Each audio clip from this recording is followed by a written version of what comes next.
உங்களுக்கும் உங்கள் மனைவிகளுக்கும் உங்களுடைய குழந்தைகளுக்கும் அறிவை கொடுத்து அழகு பார்க்கக்கூடிய வல்ல இறைவனை போற்றி புகழ்ந்து நமது தலைவர் நபி ஸல்லல்லாஹு அலைஹி வஸல்லம் அவர்களினுடைய துவா பரக்கத்தினாலும் சப்ஸ்கிரைப் செய்து கொள்ளுங்கள். அல்லாஹ் சுப்ஹானஹு தஆலா உங்களுக்கு சகல விதமான பாக்கியங்களை கொடுப்பானாக.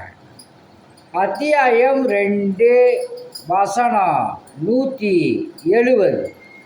மேலும் அல்லாஹ் இறக்கி வைத்த இவ்வேதத்தை பின்பற்றுங்கள் என்று அவர்களிடம் கூறப்பட்டால் அவர்கள், அப்படியல்ல, எங்களுடைய மூதாதையர்களை எதன் மீது கண்டோமோ அதையே நாங்களும் பின்பற்றுகிறோம் என்று கூறுகிறார்கள்.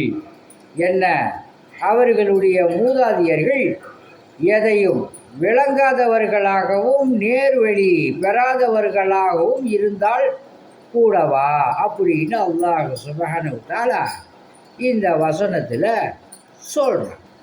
எக்ஸாம்பிள்,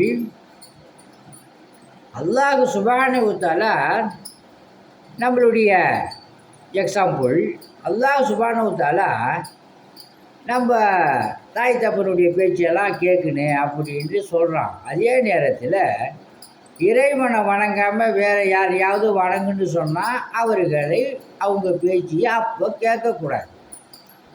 அல்லாஹுவை யார் வணங்குகின்றார்களோ அவர்களோடு சேர்ந்து நீங்களும் வணங்குங்க அப்படின்னு ஒரு சில இடங்கள்ல ரப்புல் ஆலமீன் சொல்கிறான். நல்ல விஷயத்தை தாய் தப்ப சொன்னால் ஏற்றுக்குன்னு, அதே மார்க்க விஷயத்தில் நீங்கள் இறைவனை வணங்காத வேறு ஆளை வணங்கு அப்படின்னு சொன்னால் அதை ஏற்றுக்கொள்ளக்கூடாதுங்கிறது தான் இந்த வசனத்தினுடைய டெக்னாலஜி. அல்ஹம்துலில்லாஹ். உங்களிடம் விடை பெறுவது மன்சூர் அலி ஜக்கரியா தப்ரா. ஆன்மீக முறையில் மூட்டு வலி இடுப்பு வலிக்கு எண்ணெய் ஓதி கொடுக்கப்படும், ஆஸ்துமாவிற்கு தேன் ஓதி கொடுக்கப்படும், குழந்தை பாக்கியம் பெறுவதற்காக தண்ணீர் ஓதி கொடுக்கப்படும். அல்லாஹுடைய மாபெரும் கிருபையை கொண்டு அனைத்தும் நடக்கும். அல்ஹம்துலில்லாஹ்.